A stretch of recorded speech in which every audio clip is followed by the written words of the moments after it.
मधुबन के बाबा,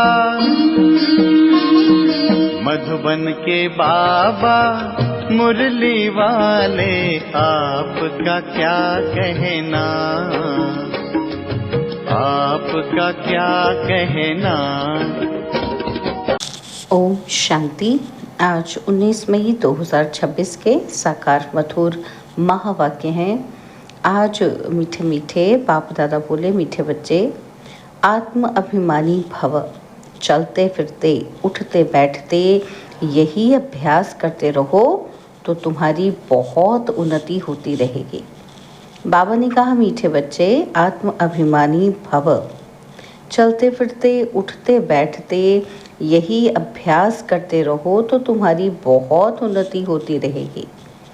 बाबा ने आज प्रश्न पूछा कि बाप की एक्यूरेट याद किन बच्चों की बुद्धि में रहेगी, और उत्तर में बाबा ने समझाया कि जिन बच्चों ने बाप को एक्यूरेट जाना है। कई बच्चे कहते हैं कि बिंदु को भला कैसे याद करें। भक्ति में तो अखंड ज्योति समझ याद करते आए और अभी बिंदी कहकर मूंझ जाते हैं। इसलिए पहले पहले ये निश्चय हो कि बाप अखंड ज्योति नहीं, वह तो अति सूक्ष्म बिंदु है, तब याद एक्यूरेट रह सकती है। ओम शांति। सभी बच्चे याद में बैठे हैं। मन मना भव, यह संस्कृत अक्षर वास्तव में है नहीं। बाप ने जब सहज राजयोग सिखाया है तब ये संस्कृत अक्षर बोले ही नहीं हैं। ये तो संस्कृत जानते ही नहीं है। बाप तो हिंदी में ही समझाते हैं। भल यह रथ हिंदी, सिंधी तथा इंग्लिश जानने वाला है, परंतु बाप समझाते हिंदी में हैं। जो जिस धर्म का है उनकी अपनी भाषा है और यहाँ हिंदी भाषा ही चलती है। यह भाषा समझना सहज है और ये स्कूल भी वंडरफुल है। इसमें कोई भी कागज़, पेंसिल, पन्ने आदि की दरकार नहीं रहती। यहाँ तो सिर्फ एक अक्षर को याद करना है, अर्थात बाप को याद करो। गॉड को अथवा ईश्वर को अथवा परमपिता परमात्मा को कोई याद ना करे, ये मुश्किल है। याद सभी करते हैं, परंतु उनकी पहचान नहीं है। बाप ही आकर अपनी पहचान देते हैं। शास्त्रों में जो कल्प की आयु इतनी लंबी लिख दी है, वह बाप आकर समझाते हैं। बहुत बड़ी बात भी नहीं है। अहिल्याएं, बूढ़ी बूढ़ी माताएं क्या समझेंगी। ये तो बहुत ही सहज है, कोई छोटे बच्चे भी समझ सकते हैं। बाबा अक्षर कोई नया नहीं है। शिव के मंदिर में जाते हैं तो बुद्धि में आता है कि ये शिव बाबा है, वह निराकार है। सभी मनुष्य मात्र बाबा कहते हैं, हम सब सर्व आत्माओं का बाप एक है। सब जीव की आत्माएं जो शरीर में निवास करती हैं, बाप को याद करती हैं। सब धर्म वाले जो भी हैं, सब परमपिता परमात्मा को याद ज़रूर करते हैं। वह है परम धाम में रहने वाला बाप। हम भी वहाँ के रहने वाले हैं, तो अब सिर्फ बाप को याद करना है। चाहते भी हैं कि हम पावन बने और बुलाते भी हैं कि हे पतितों को पावन करने वाले आओ। नई दुनिया पावन थी, अब फिर पुरानी हुई है। इनको कोई नया नहीं कहेंगे। भारतवासी जानते हैं कि नए भारत में देवी देवता राज्य करते थे। जब नया भारत था तो उसके आगे क्या था? संगम। इसमें भी सहज कहना चाहिए कि नए के आगे पुराना था। संगम को मनुष्य इतना सहज समझ नहीं सकते। न्यू वर्ल्ड, ओल्ड वर्ल्ड और इसके बीच को फिर संगम कहते हैं। बाप के लिए ही कहते हैं कि हे पतित पावन आओ, आकर हमको पावन बनाओ। हम पतित बन गए हैं और नई दुनिया में तो कोई पुकारेंगे ही नहीं। अभी तुम्हारी समझ में आ गया है। क्या समझ में आया? कि ये भारत पावन था। हे पतित पावन आओ, ये तो बहुत समय से बुलाते आए हैं। उनको ये पता ही नहीं कि पतित दुनिया कब पूरी होगी। कहते हैं कि शास्त्रों में ऐसे लिखा हुआ है। क्या लिखा हुआ है? कि अभी 40,000 वर्ष और कलयुग चलेगा। बाबा कहते बिल्कुल ही घोर अंधेरे में है। अभी तुम रोशनी में हो। और बाप ने तुमको अब रोशनी में लाया है। तो ये 5000 वर्ष में सृष्टि का चक्र पूरा होता है। कल की ही बात है। कौन सी? बाबा कहते तुम राज्य करते थे और बरोबर इन लक्ष्मी नारायण का ही राज्य था, स्वर्ग था, और पावन दुनिया में कोई उपद्रव आदि हो ही नहीं सकता। उपद्रव होता ही है रावण राज्य में, और यहाँ तुमको बाप समझाते हैं और तुम सम्मुख कानों से सुनते हो। तो कौन सुनते हैं? आत्मा। आत्मा को बड़ी खुशी होती है कि हमको बाप फिर से आकर मिला है। बाप से वर्षा लिया था, अब बाप कहते हैं मुझे याद करो। इसमें कोई लिखने पढ़ने की बात नहीं है। जब कोई आते हैं तो पूछा जाता है कि आपका कैसे आना हुआ, तो कहेंगे यहाँ के महात्मा से मिलने। क्यों? तुमको क्या चाहिए बताओ? कोई भिक्षा चाहिए? सन्यासी हो तो रोटी टुकड़ा चाहिए, और सन्यासी किसके पास जाते हैं, है ना? तो रास्ते में मिलते हैं तो रिलीजियस मनुष्य समझते हैं कि ये तो फिर भी पवित्र मनुष्य हैं, इनको भोजन खिलाना अच्छा है। तो बाबा कहते अभी तो पवित्रता भी नहीं रही है, बिल्कुल ही तमो प्रधान दुनिया है, इसमें बड़ी गंदगी है, और मनुष्य कितना हैरान होते हैं। यहाँ तो हैरान होने की कोई बात ही नहीं। बाप कहते हैं लिखने करने की भी बात नहीं है, यह पॉइंट्स आदि भी लिखते हैं। क्यों लिखते हैं? धारणा करने के लिए। जैसे डॉक्टर लोगों के पास भी कितनी दवाइयाँ होती हैं, इतनी सब दवाइयाँ याद रहती हैं, और बैरिस्टर की बुद्धि में कितनी लॉ की बातें याद रहती हैं। और फिर तुमको याद क्या करना है? बस एक बात, वो भी बहुत सहज है। तुम कहते हो कि एक शिव बाबा को याद करो, और वह कहते हैं शिव बाबा कैसे आएंगे? बाबा कहते ये भी तुम्हारे सिवाय और किसी को पता ही नहीं है। ईश्वर कहाँ है? वो तो कहेंगे कि वो तो नाम रूप से न्यारा है, और या फिर कह देते हैं कि सर्वव्यापी है। बाबा कहते देखो रात दिन का फर्क हो जाता है दोनों अक्षरों में। नाम रूप से न्यारी तो कोई चीज़ है ही नहीं, और फिर कह देते हैं कुत्ते बिल्ली सब में परमात्मा है। तो दोनों एक दो की ऑपोजिट बातें हो गई ना। तो बाप अपना परिचय देकर कहते हैं मुझ बाप को याद करो। गाया भी जाता है सहज राजयोग। बाबा कहते हैं योग का अक्षर निकाल दो, याद करो। जैसे छोटा बच्चा माँ बाप को देखने से ही झट गले लग जाता है, पहले सोच करेगा कि हमारे माँ बाप हैं? करेगा ऐसे सोच? नहीं, इसमें सोच करने की तो बात ही नहीं। तुम्हें भी सिर्फ शिव बाबा को याद करना है। भक्ति मार्ग में भी तुम शिव पर फूल चढ़ाते आए हो। सोमनाथ का मंदिर कितना भारी बनाया हुआ है, जो बाद में मोहम्मद गजनवी ने आकर लूटा था। तो सोमनाथ का मंदिर भारत में नामी ग्रामी है। सबसे पहले तो शिव की पूजा होनी चाहिए। बच्चों को ये सब नॉलेज अभी बुद्धि में आई है। भल पूजा आदि करते आए हो, परंतु तुमको ये पता ही नहीं कि ये जड़ चित्र है। ज़रूर चैतन्य में आया होगा, तभी तो वर्ष वर्ष शिव जयंती भी मनाते हैं। ये भी कहते हैं कि शिव परमात्मा निराकार है। आत्मा जानती है हम भी निराकार हैं, और अभी तुम आत्म अभिमानी बनते हो। बहुत सहज है। वो तो हमारा बाबा है, ज्ञान का सागर, सुख का सागर, पतित पावन है। उनकी बहुत महिमा है। ब्रह्मा विष्णु शंकर की इतनी महिमा नहीं है, एक की ही महिमा गाते हैं। अब तुम बच्चे जानते हो, क्या जानते हैं हम? कि बाबा आकर हमको वर्षा दे रहे हैं। जैसे लौकिक बाप बच्चों का लालन पालन करते हैं ना, पढ़ाते नहीं हैं, और पढ़ाई के लिए स्कूल में जाते हैं, और फिर वानप्रस्थ में गुरु किया जाता है। आजकल तो छोटे बड़े सबको गुरु करा देते हैं। और यहाँ तो तुम बच्चों को कहा जाता है शिव बाबा को याद करो। सबका हक है, सब मेरे बच्चे हैं।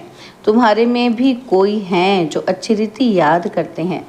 और कई तो कहते हैं बाबा किसको याद करें, बिंदी को कैसे याद करें? बड़ी चीज़ को याद किया जाता है। अच्छा, परमात्मा जिसको तुम याद करते हो वह चीज़ है क्या? क्या चीज़ है? तो कह देते हैं अखंड ज्योति स्वरूप है। बाबा कहते हैं परंतु ऐसे नहीं है। अखंड ज्योति को याद करना रॉन्ग हो जाता है। याद तो एक्यूरेट चाहिए, पहले एक्यूरेट जानना चाहिए। बाप ही आकर अपना परिचय देते हैं और फिर बच्चों को सारे सृष्टि के आदि मध्य अंत का समाचार भी सुनाते हैं, डिटेल में भी तो नटशल में भी। अब बाप कहते हैं बच्चे तुमको पावन बनना है तो उसके लिए एक ही उपाय है। कौन सा? मुझे याद करो। मुझे कहते ही हो पतित पावन। आत्मा को पावन बनाना है। आत्मा ही कहती है कि हम पतित बन गए हैं। हम पावन थे, अब पतित हैं। सब तमो प्रधान है। हर एक चीज़ पहले सतो प्रधान फिर तमो प्रधान होती है। आत्मा खुद कहती है कि मैं पतित बनी हूँ, मुझे पावन बनाओ। शांति धाम में पतित होते नहीं, यहाँ पतित हैं तो दुखी हैं। जब पावन थे तो सुखी थे। तो आत्मा ही कहती है कि हमको पावन बनाओ तो हम दुख से छूट जाएं। तुम समझते हो आत्मा ही सब कुछ करती है। आत्मा ही जज बैरिस्टर आदि बनती है और आत्मा ही कहती है कि मैं राजा हूँ, मैं फलाना हूँ, अभी ये शरीर छोड़ दूसरा लेना है। इसको कहा जाता है आत्म अभिमानी। देह होते आत्म अभिमानी तो रावण के राज्य में देह अभिमानी होते हैं। आत्म अभिमानी अभी ही बाप बनाते हैं। इस समय आत्मा पतित दुखी है तो पुकारती है कि हे बाबा आओ। ये भी तुम जानते हो कि ड्रामा प्लान अनुसार पतित से पावन और पावन से पतित बनते आए हैं। चक्र फिरता ही रहता है। अभी तुम्हारी बुद्धि में बैठा है कि हमारे 84 जन्म कैसे हुए हैं। अभी ये बात भूलो मत। स्वदर्शन चक्रधारी हो रहो। उठते बैठते चलते फिरते बुद्धि में हमको सारी नॉलेज है। तुम समझते हो बेहद के बाप से हम बेहद का वर्षा ले रहे हैं। बाप बच्चों को समझाते हैं कि तुमको एक बाप को ही याद करना है। बाप को याद करना रोटी टुक्कड़ खाना है बस। मीठे मीठे सिकिलरे बच्चों को बाप खड़ी खड़ी कहते हैं कि बच्चे पेट के लिए सिर्फ रोटी टुक्कड़ खाना है। पेट कोई जास्ती खाता नहीं है। 1 पाव आटे का खाता है, दाल रोटी बस। 10 रुपए में भी मनुष्य पेट भरता है तो 10,000 में भी पेट पालते हैं। गरीब लोग खाते भी क्या हैं और फिर भी हट्टे कट्टे रहते हैं। और भिन्न भिन्न चीज़ें मनुष्य खाते हैं तो और ही बीमार पड़ जाते हैं। डॉक्टर लोग भी कहते हैं कि एक प्रकार का खाना खाओ तो बीमार नहीं होंगे। तो बाप भी समझाते हैं कि रोटी टुक्कड़ खाओ, जो मिले उसमें खुश रहो। दाल रोटी जैसी और कोई चीज़ होती ही नहीं। जास्ती लालच भी नहीं रहनी चाहिए। सन्यासी लोग क्या करते हैं? घर बार छोड़ जंगल में चले जाते हैं। तत्व को परमात्मा समझ याद करते हैं। समझते हैं ब्रह्म में लीन हो जाएंगे, परंतु ऐसे तो नहीं। आत्मा तो अमर है, लीन होने की बात ही नहीं है। बाकी आत्मा पवित्र और अपवित्र बनती है। तुमको कितना अच्छा ज्ञान मिला है। तुम ही प्रारब्ध भोगते हो और फिर ये ज्ञान भूल जाता है और फिर सीढ़ी उतरनी होती है। अब तुम्हारी बुद्धि में सारा ज्ञान बैठा हुआ है। हम 84 जन्म कैसे भोगते हैं, यह पाठ कभी भी कोई का बंद नहीं होता है। ये बना बनाया ड्रामा है जो फिरता ही रहता है। ये कह नहीं सकते कि भगवान ने कब कैसे कहाँ बैठ बनाया। नहीं, ये तो चला ही आता है। वर्ल्ड की हिस्ट्री ज्योग्राफी रिपीट होती ही रहती है। इन बातों को कोई समझते ही नहीं है। तुम जानते हो, क्या जानते हो कि हम ड्रामा प्लान अनुसार आए हैं और अब फिर से ड्रामा अनुसार राज्य ले रहे हैं। यह बातें और कोई समझ नहीं सकते। पूछा जाता है कि ड्रामा सर्वशक्तिमान है या ईश्वर, तो कहते हैं ईश्वर सर्वशक्तिमान है। समझते हैं वो सब कुछ कर सकते हैं।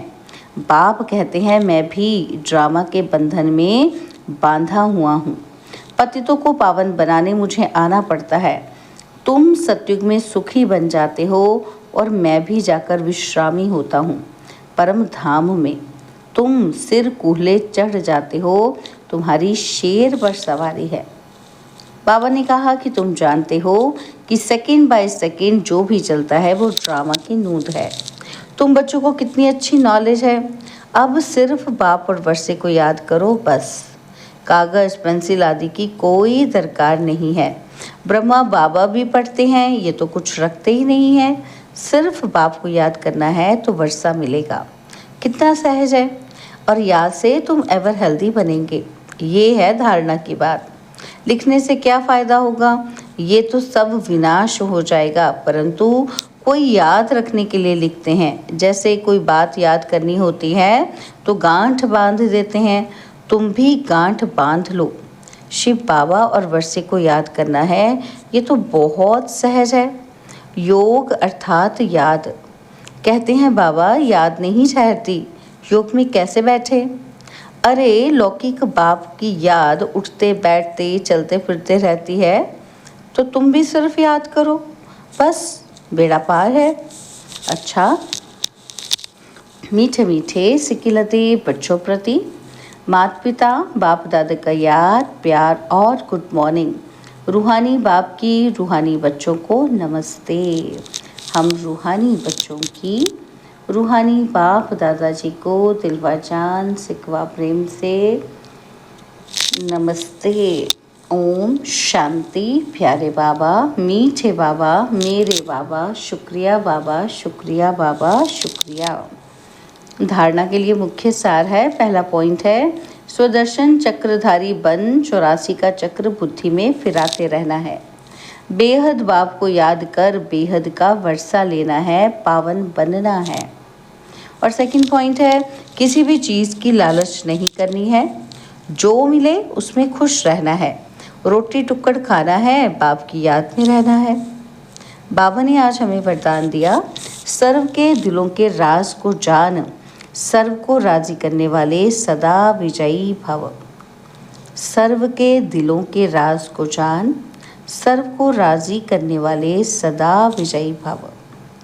बाबा कहते विजयी बनने के लिए हर एक के दिल के राज को जानना है।